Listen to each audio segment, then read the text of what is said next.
Baik, selanjutnya Pak Mufti Anam, siap-siap Pak Sartono. Assalamualaikum warahmatullahi wabarakatuh. Terima kasih pimpinan, Bos Adi, Pak Nurdin Halid, Pak Menteri, Pak Wamen yang hadir pada kesempatan hari ini. Pertama, saya sampaikan selamat Pak Erik yang sudah diberikan amanah kembali menjadi Menteri BUMN, Pak.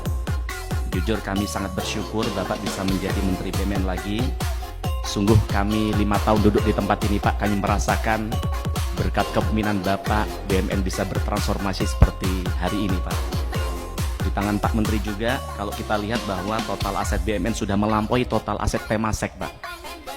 Bahkan dibandingkan Hasanah Benhad juga jauh begitu. Nah, di tahun 2023 saja, itu total aset BUMN sekitar 680 miliar US dollar atau setara dengan 10.400 triliun. Sedangkan Temasek hanya 360 miliar US dollar, Pak. Nah, dan karena itu saya kembali menegaskan kami benar-benar bersyukur Bapak dipilih kembali menjadi Menteri BUMN oleh Presiden Prabowo begitu.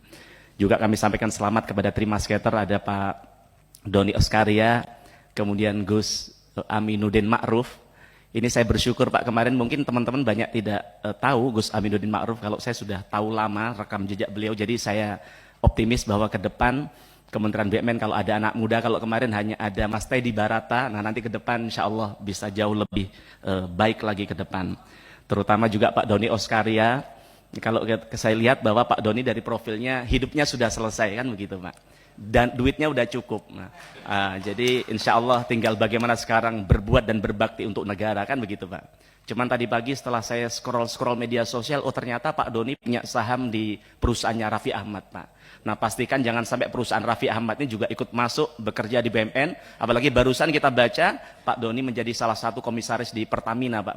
Nah, pastikan tuh agar tidak ada konflik kepentingan, Pak, di situ, Pak ya. Terima kasih. Kemudian Pak Menteri dan seluruh jajaran ada beberapa yang kami sampaikan, Pak.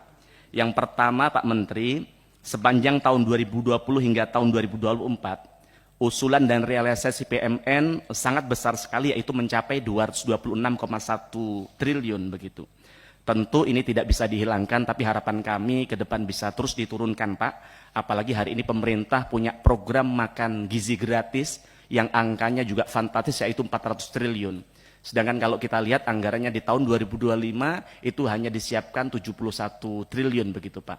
Maka ke depan ketika PMN bisa diturunkan, bisa turut berkontribusi dan mensukseskan program yang menjadi prioritas dari Presiden Prabowo, yaitu makan bergizi gratis, Pak. Nah, kemudian masih terkait program unggulan makan bergizi, Pak. Akhir-akhir ini saya baca berita yang sama, yaitu tidak mengenakan. Ada salah satu wamen yang mewacanakan untuk mengimpor 2 juta sapi perah. Dan kemudian di saat yang sama beliau menyampaikan bahwa sudah ada 60 perusahaan yang siap untuk mengimpor sapi perah itu. Tapi di sisi lain kalau Bapak baca berita hari-hari ini, di Boyolali, Pak, ada namanya UD Pramono yang itu mereka bergerak di bidang peternakan sapi perah, rekeningnya diblokir oleh Dirjen Pajak, Pak. Tentu saya tidak sedang membahas benar atau salah, tapi lebih pada melihat ratusan peternak sapi perah ini bergantung hidupnya pada UD Pramono, Pak. Bagaimana ternyata rakyat ini yang punya sapi-sapi perah ini selama ini menyalurkan hasil susunya ke UD Pramono, yang kemudian bahkan ketika mereka tidak punya duit, mereka UD Pramono itu memberikan pinjaman secara gratis kepada para UMKM ini, Pak. Nah, pada konteks ini kami berharap Pak Erik melalui BUMN Pangan, Pak, untuk ikut turun membantu ini, Pak, ekosistem yang sudah terbentuk di Boyolali ini, Pak. Karena di sana itu peternaknya ada, off-takernya ada, yang memberikan pinjaman ada, Pak, bahkan bunganya 0.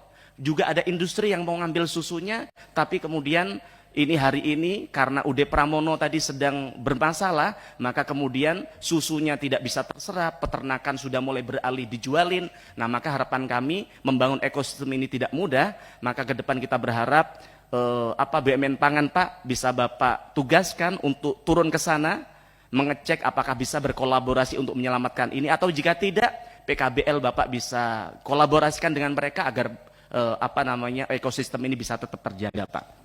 Nah, Kemudian yang ketiga, saya mengapresiasi rencana Pak Prabowo untuk menghapus kredit macet UMKM.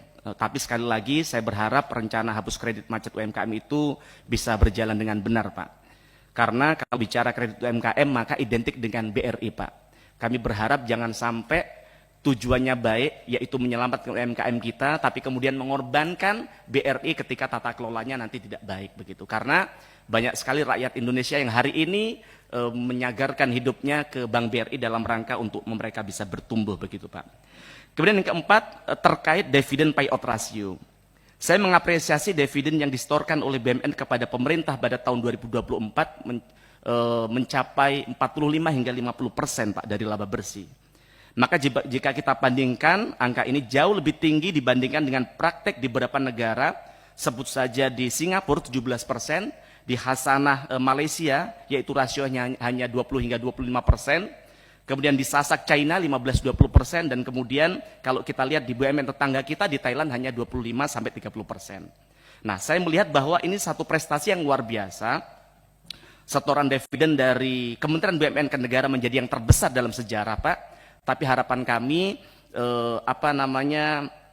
jangan sampai kemudian rasio dividen yang besar ini kemudian mengancam kemampuan BUMN untuk melakukan reinvestasi untuk menjaga kesinambungan mereka ke depan, Pak. Nah, maka kami minta tanggapan dari Pak Erik terkait hal itu. Kemudian yang kelima, Pak Menteri, saya jujur ketika Pak Presiden Prabowo saat itu akan mengumumkan nomenklatur kementerian, saya deg-degan, Pak. Karena saya khawatir bahwa kementerian ini akan dihapuskan. Karena dalam berbagai pernyataan, termasuk di diskusi-diskusi, termasuk di debat-debatnya Presiden saat itu, hawa-hawanya, nada-nadanya bahwa BUMN ini akan dihapuskan. Tapi saya bersyukur ternyata Kementerian BUMN tetap ada. Namun kemudian hari ini kami dibikin khawatir lagi, Pak. Kami deg-degan hari ini karena katanya pada tanggal 8 November nanti Presiden akan meresmikan namanya Danantara, Pak. Yang ingin kami tanyakan Pak Menteri, bagaimana sikap Bapak? Bagaimana pandangan Bapak terkait Danantara ini, Pak? Bapak setuju tidak? Karena kalau kami lihat, Pak, tujuan Danantara untuk kan bagaimana mengoptimalkan apa yang sudah ada selama ini di BUMN. Yang kami lihat, kalau Bapak tadi paparan di halaman 8, di halaman berapa tadi? Dari total 47 BUMN yang sakit, Bapak mampu menyembuhkan 40. Jenengan tahu, Pak, dokter spesialis saja, Pak, tidak bisa menyembuhkan 40 orang sekaligus, Pak. Tapi ini BUMN yang sakit, yang itu tentu sangat kompleks sekali, lebih kronis daripada sekedar kanker, Pak. Tapi Bapak bisa menyelamatkan 40 dari 47 BUMN. Nah, maka yang kami ingin tanyakan, apa sebenarnya tujuan dari Danantara ini? Nah, kami ingin tanyakan juga kepada Bapak, ketika Danantara ini ada, sebenarnya apa tupoksi dari Kementerian BUMN? Kemudian juga bagaimana tupoksi dari Danantara dan juga holding BUMN yang sudah Bapak bentuk yang sebenarnya dalam kacamata kami sudah sangat bagus, Pak. Nah, maka kami ingin dijelaskan di tempat ini agar apa, Pak? Agar kemudian kelincahan Bapak dalam mengelola BUMN selama ini tidak terhambat dengan hadirnya Danantara yang dengar-dengar akan dipimpin oleh orang yang bermasalah di dalam persoalan Bank Senturi, Pak. Yang artinya rekam jejaknya masih juga dipertanyakan. Nah, jangan sampai sesuatu yang baik ini yang berdampak bagi negara dan juga rakyat kemudian jadi tidak optimal karena adanya Danantara begitu, Pak. Kemudian yang selanjutnya, Pak Menteri, terkait skandal pemberian kredit dalam jumlah signifikan kepada PT Galena Kalbar yang diduga melibatkan Wadirut Bank Mandiri Ibu Alexandra Askandar. Kasus ini mencuat karena kredit yang disalurkan ternyata tidak melalui prosedur yang seharusnya. Dan terdapat indikasi bahwa prosesnya berlangsung dengan sangat cepat tanpa memperhatikan situasi dan kesehatan finansial perusahaan penerima. Jika benar ini terjadi, Pak, ini menunjukkan adanya pelanggaran serius dalam tata kelola dan integritas perbankan BUMN. Ini tidak hanya merugikan Bank Mandiri, tidak hanya menyakiti perasaan rakyat yang hari ini mereka mengakses kredit kur saja, Pak. Rakyat mengakses kredit kur 10 juta saja, prosedurnya sangat rumit, bahkan ujung-ujungnya tidak di-approval karena kuotanya sudah habis begitu.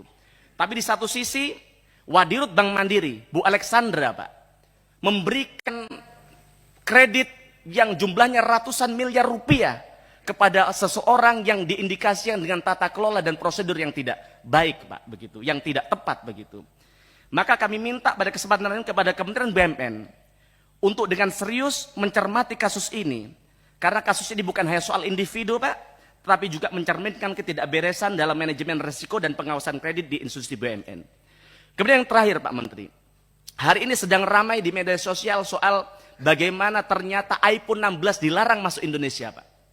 Tapi setelah kemudian kita buka alasan dari pemerintah, yaitu karena iPhone minta holiday, tax holiday 50 tahun. Emang gila ini Pak, iPhone ini Pak. Memang sudah layak diblokir dari negara kita, Pak. Maka harapan kami diminta kepada Menteri BUMN, Bapak ini kan jaringan luar biasa, pernah menangani sepak bola kelas internasional. Maka kami harap Bapak bisa turun tangan dalam hal ini agar kita tidak tergantung dengan namanya iPhone, Pak. Kita ini kemarin mikir, Masya Allah, mereka sudah menikmati begitu banyak duit dari rakyat Indonesia, tapi ternyata mereka mau investasi di sini saja, minta syarat namanya tax holiday 50 tahun. Kami dan rakyat Indonesia marah kepada iPhone, Pak. Kalau perlu diblokir semua, seluruh produk iPhone tidak boleh masuk ke negara kita, Pak. Ini pelecehan terhadap negara kita, Pak. Terima kasih. Assalamualaikum warahmatullahi wabarakatuh.